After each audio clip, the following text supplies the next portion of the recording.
Hello, this is Dr. Paul Cottrell, and I'm covering the news about the Iranian drone launch towards Israel. As of right now, which is New York time about 6:52, there is news coming out that Israel is starting to intercept. Now, this news is coming through Al Jazeera. Sirens being heard in Israel, and Iranian missiles are and drones are intercepted. Okay, so we'll, how many are getting through? Who knows? But please, as we follow this news, please make sure that you subscribe to all my channels. I have 3 channels on YouTube: Brighteon, Bitchute, and Rumble. The links are in the description of this video and all my videos. So please make sure you subscribe to all my channels. In addition, please follow me on Twitter and in GETTR. And also, if you would like to help support my news coverage, please donate on my website, the-studio-reykjavik.com. You can donate through Stripe, PayPal, or buy me a coffee at the bottom of the homepage of my website. Or you can also be a paid member to my Patreon channel that helps to support my news coverage. The link is in the description for signing up as a paid member for Brighteon. With that, let's listen to what Al Jazeera has to say. Of drones coming in anywhere, reports indicated from 2 to 10 hours. So it still looks like it's going to be a long night ahead, as the Israelis say they have defense mechanisms that are stockpiled, they are ready to go, and they are prepared for any type of scenario. Okay, Hamda, we'll let you go for now. Thank you. We'll bring in Rory Challenge from occupied East Jerusalem. And Rory, can you confirm, just tell us what's happening there, because we're hearing air raid sirens go off in Jerusalem and explosions above the skies. What do you see and hear?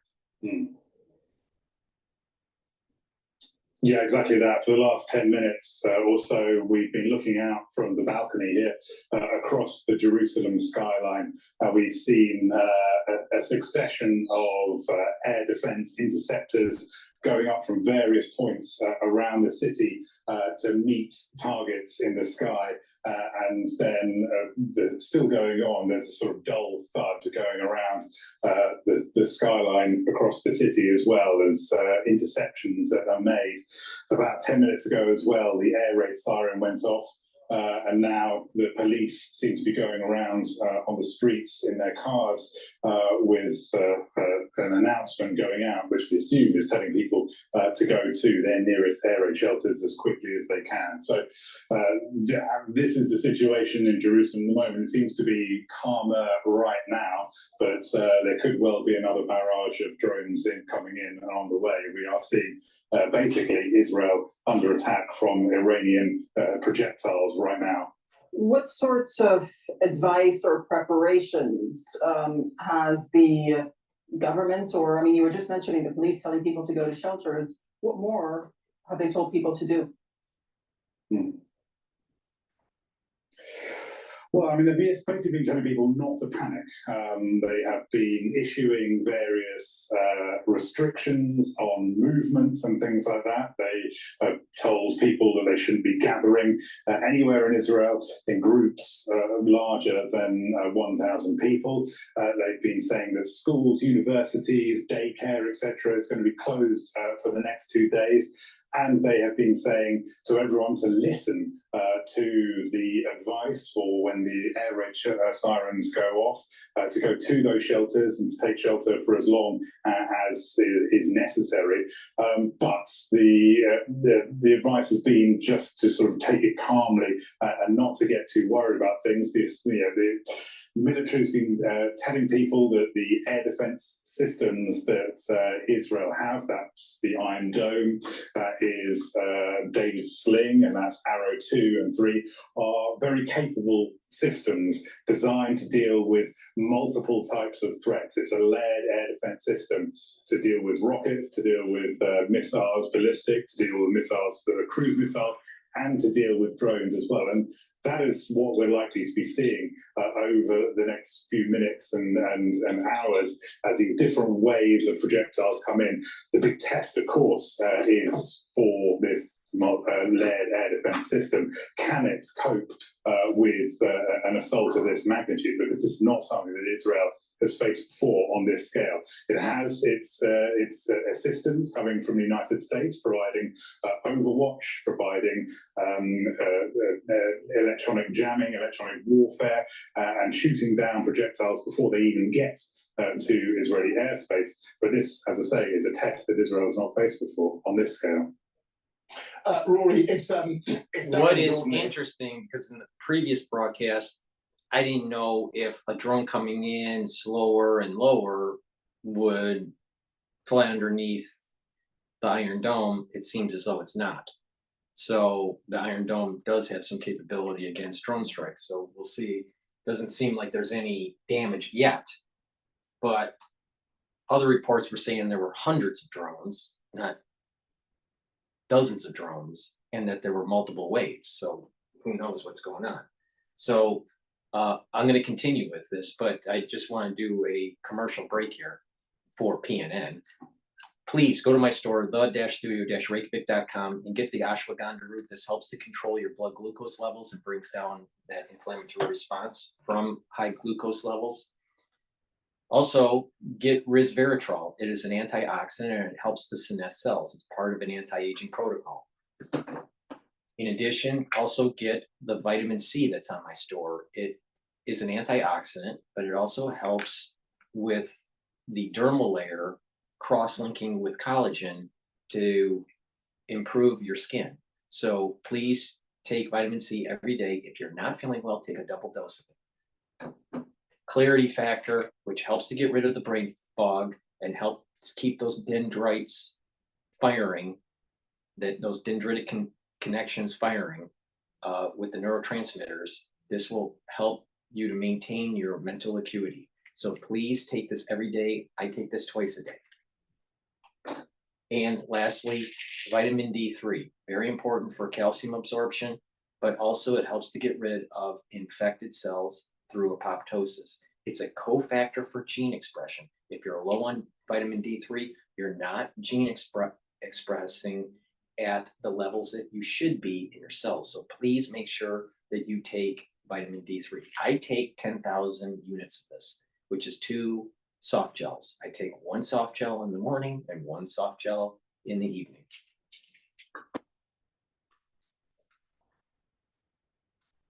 Taking over from Doreen, so you're with me now for the next few hours.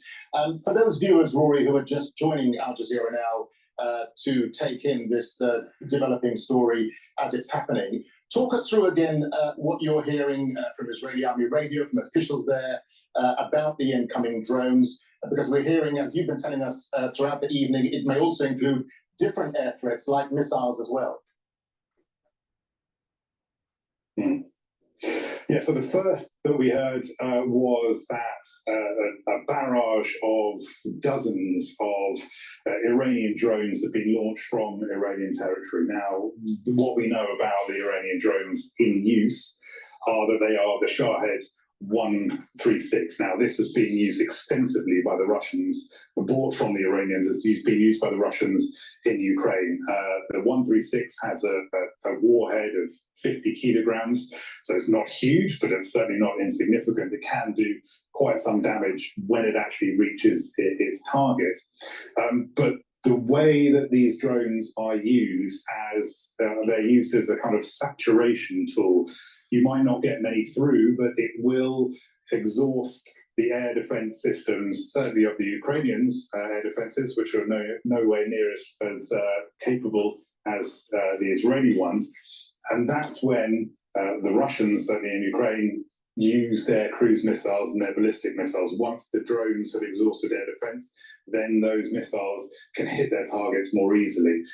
This is a different situation because Israel's air defences are much, much more sophisticated and more numerous in number. They've got a web, a net that's been built up over many years, layering different types of air defence on top of each other. But we understand that there are cruise missiles on the way as well, and also that Hezbollah in Lebanon has been launching rockets into the Golan Heights, that the Houthis have been launching drones too. So this is a multi-phase, multi-pronged attack on Israel with numerous different types of aerial threats, and that's the big test. Yeah, Rory, and tell us a bit more for those viewers who are just joining us now about the military and air defense preparations that Israel's been making over the last week or so, because Israel knew this was coming, and Israel, of course, is very technologically advanced in its air defense capabilities, that you've been telling us. Mm-hmm.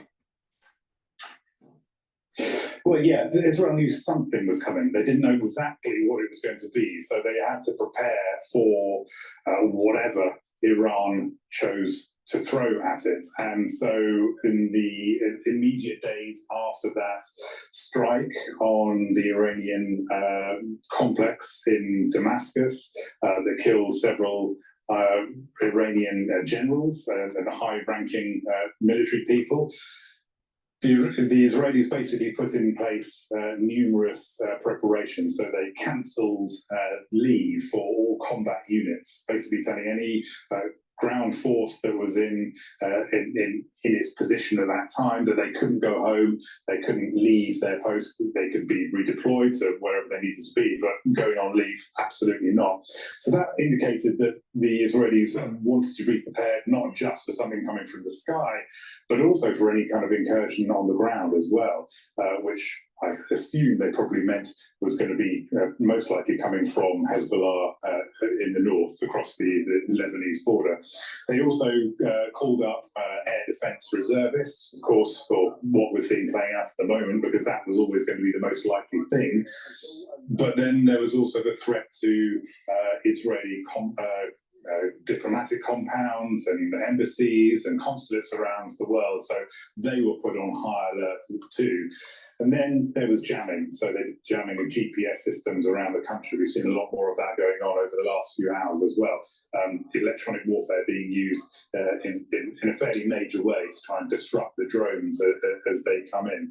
So these are the kind of things that Israel put into place to try and prepare. We are literally seeing the new battlefield emerging through the Ukrainian-Russian war and this whole Israel-Hamas Iranian war that is emerging, and how it may be what is used with a war between the United States and China, maybe a little bit larger scale in terms of quantity of drones and maybe even the size of the drones, that naval battles may actually be drone battles.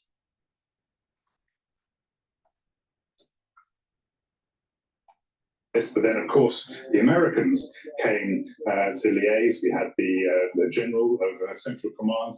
I think you might be able to see there's another interceptor going off. It's very far in the distance there, so maybe it's too far away for the camera to pick out. But there was another interceptor going up there, so obviously the threats are still coming in. Yeah, as I was saying, the Americans were here. The general in charge of the U.S. Central Command was here to liaise with the Israelis and build up their kind of intelligence picture of what might be coming. So these are the kind of things that Israel has been doing, and the government has been insisting to people that the country is as prepared as it could possibly be, but warning them that air defense is not infallible, however competent it is.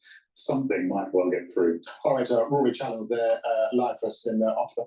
Please go to my store, the-studio-reykjavik.com, and help support my work, help support my news coverage by purchasing the health products that I offer. I offer very high quality supplements and deodorants and soaps and toothpaste. So please go to my store and help support my work. For example, the structural nano silver soaps that I have it in peppermint, very high quality. Charcoal tea tree. I also have it in lemongrass. And this one's lavender, which is a very popular one. And this one is oatmeal spice. which is actually the soap that I'm currently using. So please go to my store, the-studio-reykjavik.com, and get the structural nano silver soaps. It helps to neutralize pathogens. It's a very high quality soap because of the structural nano silver. In addition, to lower that inflammation, like I said, to help boost up your immune system and slow down that aging process, and to get your body into homeostasis, take my turmeric that's on my store, the-studio-reykjavik.com. Link is in the description of this video. Take the turmeric, it'll bring down that inflammation, and it's also an antioxidant. So please go to my store, the-studio-reykjavik.com. Link is in the description to help support my work. So Rory will no doubt come back to you a little bit later. For our viewers just joining us here, it's just gone past 2300 GMT. We're bringing you continuing coverage of Iran launching its retaliatory attack on Israel. Iran's Revolutionary Guards have launched its first wave of missiles, as you've been seeing on our screens. Air raid sirens, as Rory was telling us there in occupied East Jerusalem, are sounding, and rockets have intercepted about cities across Israel, including Tel Aviv and West Jerusalem. A senior US official has told the American media they believe as many as 400 to 500 drones and missiles will be launched towards Israeli territory. Well, Tehran says it's a response to Israel's bombing of the Iranian consulate in Damascus in Syria. Israeli Prime Minister Benjamin Netanyahu is meeting with his war cabinet in Tel Aviv. Israeli combat planes are also in the air now as we speak. Israeli officials say the response will be firm and clear and have called Iran's attack a severe and dangerous escalation. Meanwhile, US President Joe Biden has rushed back to Washington. He's currently monitoring the situation. I mean, look, he's rushing back to Washington, but you know, he can barely walk. Amazing. I'll tell you, that Biden is one of the worst presidents of my lifetime, and most likely the whole lifetime of the founding of the nation, of the United States. White House. Well, Jordan, Iraq, Lebanon, and Israel have all temporarily closed their airspace. Here's a diagram of all that. It comes after early reports of interference with the GPS navigation systems. Well, we have a team of correspondents covering the story. We start in Tehran with Dorsa Jabari. Dorsa, so we've just had this statement on X, haven't we, by the Iranians saying this is their only response and consider the matter concluded, that they don't want a widening of the conflict. What should we make of that response, and how significant is it, Dorsa? Well, Darren, I think this is a explanation being provided by Iran's permanent mission to the world, in invoking Article 51 of the UN Charter, which states the country's right to self-defense, but also saying that the matter is concluded, hinting that should there be any further I mean, think about this for a second. October 7th was an attack on Israel by Hamas, supported by Iran. Israel starts kicking the shit out of Gaza because they want to root out Hamas. And Israel goes after the commanders that help Hamas, Hezbollah, and the Houthis. And then Iran thinks that, well, now we have to, retaliate. You guys are the ones that started the war. Now, I'm sure that people that are watching that don't agree with my perspective that this is a very biblical thing, they're going to say it's all the fault of the Israelis, or it's all some sort of Zionist fault and blah, blah, blah. You know what? I don't subscribe to that line of thinking, and, so what, but we can agree to disagree. But Iran, thinking that they're all lily white and that Israel, needs to, be taught a lesson.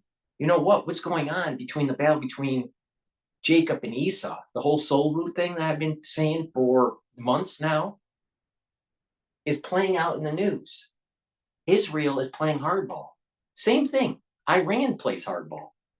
And you know what? You gotta let Esau and Jacob battle it out. And in the end, Esau dies by the sword. So trust me on this. Jacob is going to prevail. the part of the Israelis that it would come, and also warning the United States that they should stay away from this conflict, that this is between Israel and Iran, and that they should not get involved. So a few things to take away from this post on X by Iran's permanent mission is certainly from what we've been hearing over the past few hours. First, the Iranian Revolutionary Guard, who are carrying out this attack against Israel, calling this mission a true promise. That is the name of it. They say that they've launched drones and missiles towards Israel as a result of their aggression, and that this decision was made by Iran's Supreme National Security Council, which convened shortly after that attack on Iran's consulate section in Damascus that killed 7 Revolutionary Guard officials, including Brigadier General Mohammad Reza Zahedi, one of the inner officials within the country's establishment. But of course, this wasn't the only incident that led to what we're seeing tonight, that attack on Iran's consulate section, which Iranians called an act of war by Israel, a declaration of war, but also an attack on Iran's soil. The Iranian Supreme Leader Ayatollah Ali Khamenei had warned repeatedly over the past 12 days since that attack took place that Iran will respond decisively, and that it will be Israel will be made to regret what they did. Israeli forces have carried out strikes in Syria since October 7th repeatedly and killed 18 Revolutionary Guard officials since then alone. But of course, that is not the only time that they've targeted senior Iranian officials. We saw a number of attacks on nuclear scientists in Iran over the past decade. With the last one, high-ranking Fakhrizadeh was assassinated in Tehran, and Iran blamed Israel for that attack. But Iran didn't directly target Israel until tonight. This is the first time in the country's history that Iran has taken such a decisive action, but it seems to be fairly limited.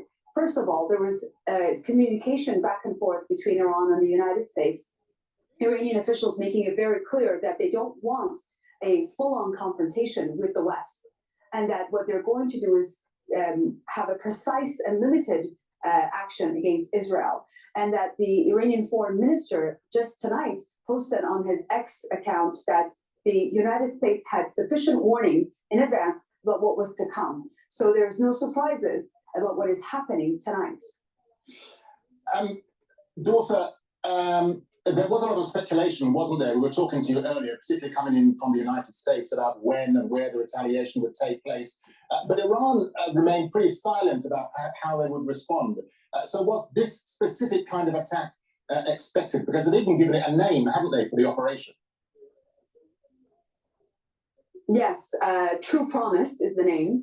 And they did say that this was kind of... So explosions being heard throughout Israel. Now, is that interception or is it hitting the ground? You know, who knows at this moment in time?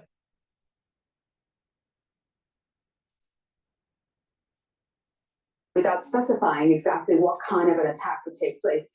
It was noteworthy over the past 10 days or so. We didn't hear a lot from the high-ranking officials about what kind of a response specifically Iran would have for Israel. There was generic statements made, but there was very little comments made by, for example, the head of the Revolutionary Guard or the defense minister or the head of Iran's Revolutionary Guard Aerospace Division, who was in charge of the events happening tonight. What is clear is that Iran was very careful about what they were going to do. This was a very much calculated response, because it took them so long to actually do. Many people here were doubting whether or not there would be a direct response from Iran. Many believe that the Iranian proxies in the region, in Iraq, in Lebanon, in Yemen, would be the ones to respond to Israel. But Iran has decided now this is a very critical point in this country's history and relationship, or lack thereof, with one of its longest adversaries, that is Israel. And so they felt that this was a necessary step to not only show the strength of the Iranian military machine, but also as a deterrence for Israel to further prevent these kinds of attack against Iranian officials. I don't think that the military apparatus in Iran is as strong as it's being projected in the news. In addition, I believe that the actual theocracy in Iran is almost near a tipping point where it may lose power. So attacking Iran may actually make Iran more stable in the long run.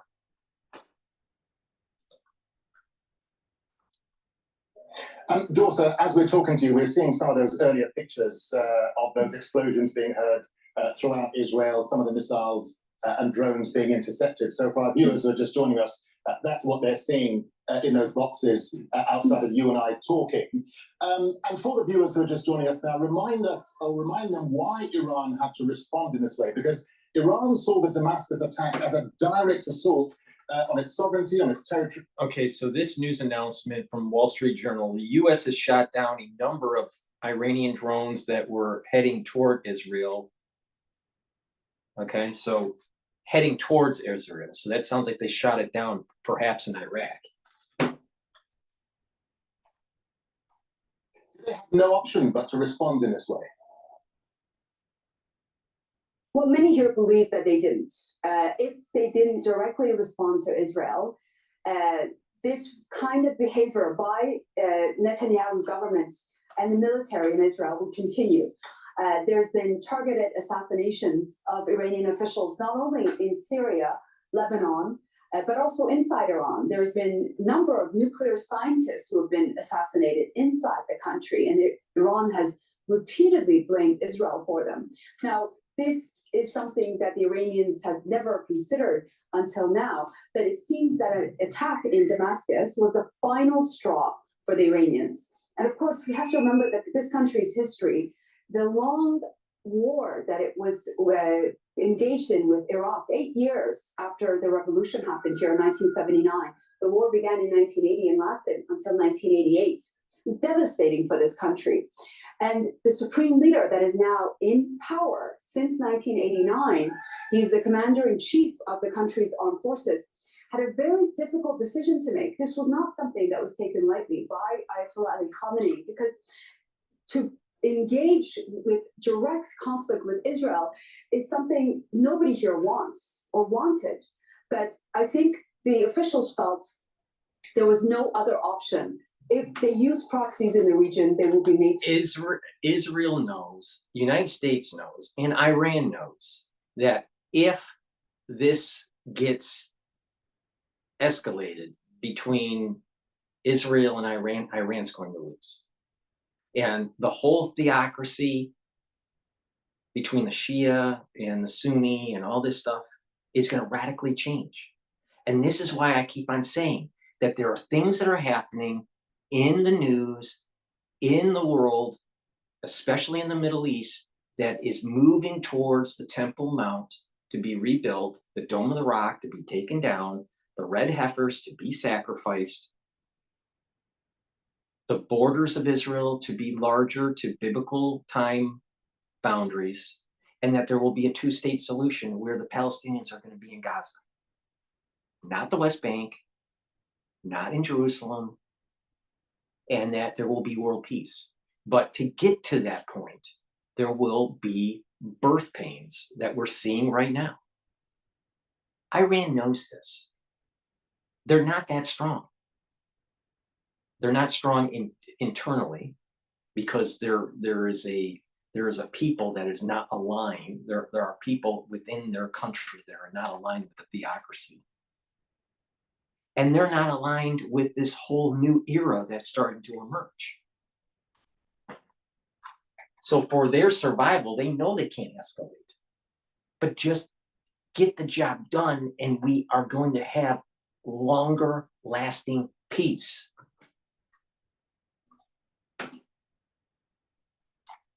Week, because they had said that they don't have direct say of what those proxies do. So they felt this was a time for them to step up. There has been rhetoric for the past 45 years in Iran between what the Iranians feel Israel is doing in Palestine and how Iran will respond to the aggression that has continued against the Palestinian population.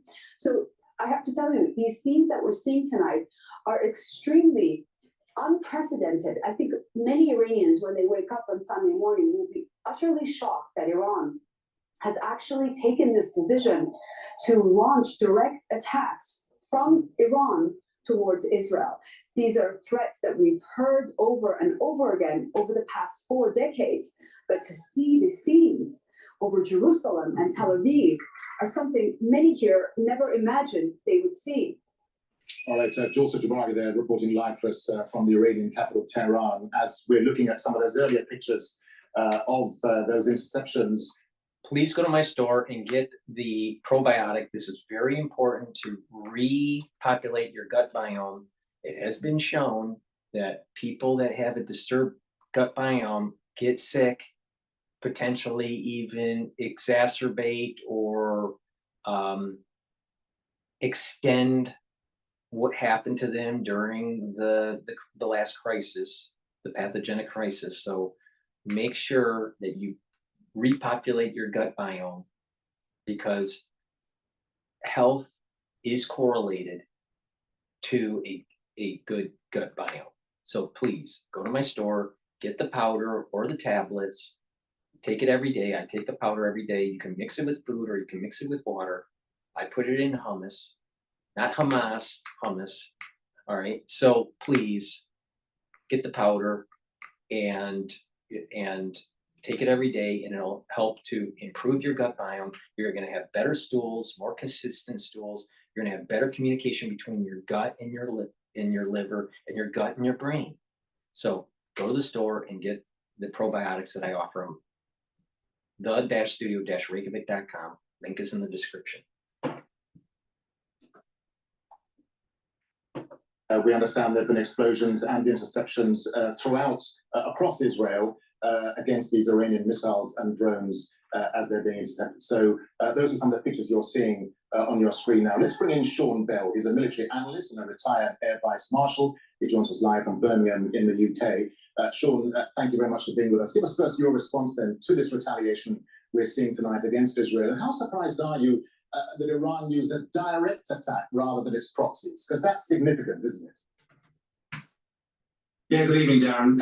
It is significant. I don't think many people are surprised. I think, as your correspondents quite rightly have been saying, when Israel chose to mount an attack onto the consulate in Syria, the Iranian consulate, on the 1st of April, killing 13 people, including a senior military commander, that they must have expected there was going to be some sort of retaliation. I think what's been interesting, first of all, is how long it's taken for Iran to find the right response. And also, I think Iran finds itself on the horns of a dilemma. As many of your previous correspondents have been saying, if Iran does not want to get involved in a war, but it has to protect its reputation, and it certainly doesn't want to see any retaliation as being an excuse for Israel and potentially America to start attacking Iran, particularly its nuclear weapons program, because ultimately it's not if, it's when Iran finally develops nuclear weapons, that will be the ultimate deterrent for nations like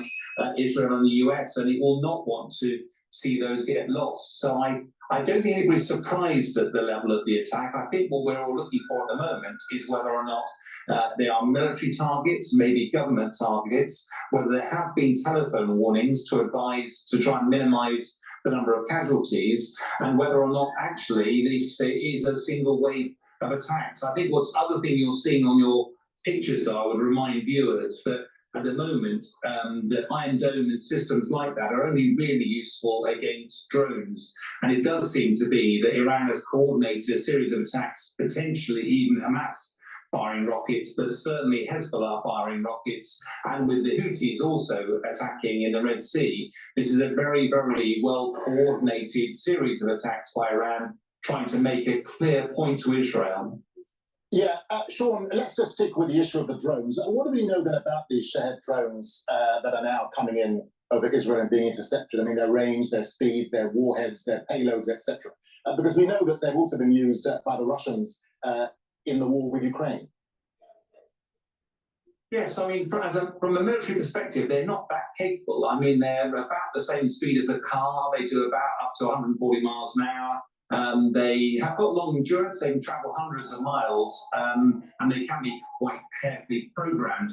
They've got a relatively small warhead, 50 kilograms, but that will still do a lot of damage on the ground. But they're really more terror weapons than anything else. The huge advantage is that these things are probably only about $20,000 a time, whereas most of the cruise and ballistic missiles, you're talking about $1 million, $2 million a time. So the great thing about drones is that you can afford quantity, and sort of quantity has a quality all of its own, because you can actually start to deluge air defenses, and that's what these weapons try to do. Please go to my store, the-studio-reykjavik.com, and get the structural nano silver Health Max 14 or Health Max 35. You take a teaspoon of it a day, swish it in your mouth, gargle, swallow. I take it every day. If you're not feeling well, take a tablespoon of it or 2 a day, swish in your mouth, gargle and swallow, all right? And that will neutralize pathogens. Now, it's important to also get the applicator so you can pour the liquid into these different little bottles so you can carry it around to your work, or, you know, when you go shopping or whatever. You'll get a spritzer, you'll get a dropper, and then you'll also get a nasal spray. Just fill the bottle with the liquid, take it in your bag, and you know, you can spray surfaces, or you know, spray it in the back of your mouth or on your hands, or use a dropper to put it in your mouth, or you can use the nasal spray. Great way to carry it instead of carrying a big bottle to work or in your bag or whatever. This is very portable. Go to my store, the-studio-reykjavik.com, and get the Health Max 14 or the Health Max 35 or the silver solution, and get the applicator set. It's a great buy. Go to my store, the-studio-reykjavik.com. Link is in the description.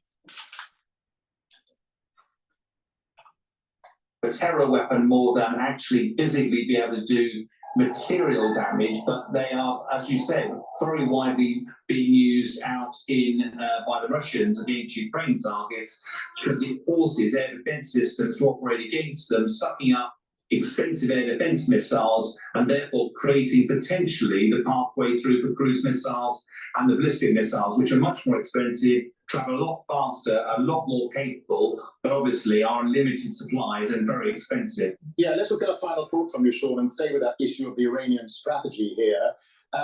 You were saying it's to overwhelm, is it to overwhelm Israel's multi-layered air defense system, and by using other aerial assets like missiles, cruise missiles, ballistic missiles, in effect, the attack itself is multi-layered as well? The attack will certainly be multi-layered. I mean, there's no point firing one missile and having it shot down out of the sky by the very high-tech Israel air defense systems. It's possible to have multi-layer from Iran, but also coordination with Hezbollah. All right, but the problem is that Israel knocked out their head commander, so that coordination with the Hezbollah group may actually not be very good, and because of that, mistakes can be made. So maybe Iran doesn't want to you know, maybe they told Hezbollah to stand down, but Hezbollah has been launching rockets today. So, you know, it's probably a multi-layered approach, including some sort of coordination with Hezbollah. And maybe the commanders, maybe there's surviving commanders that backfilled that loss of leadership within their general class. Yeah, that Iran was not strong, it wouldn't be seen as a robust response. So it would have to have considered a multi-wave attack, but Iran would have been well aware that most of the drones will get shot down. It's more a question of where the main missile strikes are. But my overwhelming sense of this, though, is that Israel must have known when it attacked that consulate on the 1st of April that there would trigger some sort of response like this. And despite America asking Iran for a measured response, telling them not to respond, Iran probably had no choice. So the real question is, what was Israel seeking to achieve with those attacks on the 1st of April? And is this part of a carefully coordinated plan. It's, because it's really simple. It's a three-front war. It's Hezbollah, it's Hamas, and it's Iran. And if you have commanders helping coordinate with Hezbollah and loosely with Hamas, then why not knock them out? It is, you normally knock out command and control if you can. And this is moving towards what I was saying. This is the battle between Esau and Jacob. Jacob's going to win on this. It's going to be bloody. And Israel has its own internal problems that makes things worse for Israel. But this was meant to become a conflict between Israel and Iran. Unconventional warfare, especially nukes with Iran, changes the ball game, and the United States sucks at that ball game.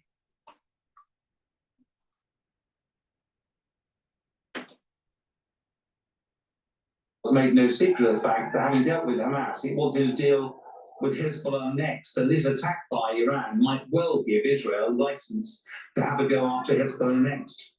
All right, so Sean Bell, live for us there from Birmingham in the UK. Sean Bell, a military analyst and retired Air Vice Marshal. Thank you very much indeed. All right, that's my transmission for this video. I'm going to do another video so you can start seeing the series and how it's building up. Please make sure that you're watching these videos and you participate in the chat. We're documenting what is going on because I think this is a moment in history where you're going to see an escalation, and it will change what we call human history. Thank you for listening, and have a nice day or night, depending on where you're listening.